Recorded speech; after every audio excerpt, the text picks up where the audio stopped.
hat tricks. Swoosh went the wind in the tops of the trees, swishing the branches and tossing the leaves. It whipped around corners and blew over bins. It buffeted birds into spirals and spins. A busser, scusser, stusser, stay, but Harry Maclary was ready to play. He scooped up his skimmer and carried it down to the edge of the park at the far end of town. The wind was so restless, its buffers so strong, that it flapped him and slapped him and zapped him along. He waited for some to stop and to play, but everyone said, "We're too busy today."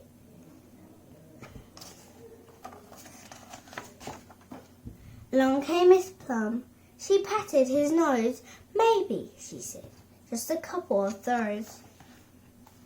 Whiz went the skimmer, and off like a shot went Harry Maclary past from the spot. He hurried so fast over pathway and creek that his legs was a blur and his tail was a streak. Then with a swoop and a fairy of black, he caught it and carried it all the way back.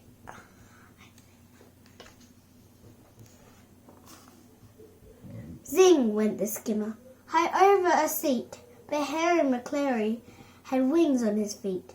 He zoomed like a rocket, he galloped and sped over railings and grass, a banonga bed.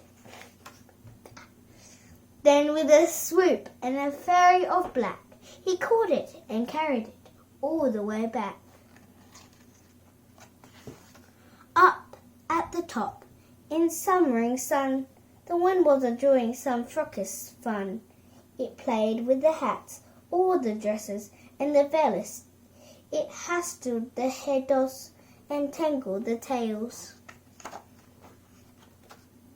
Grandmother Pugh was a vision in blue, from the top of her head to the bow of her shoe.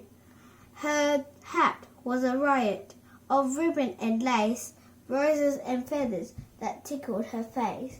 She clung to it bravely, but doomed dismally. The wind whistled through it and blew it away.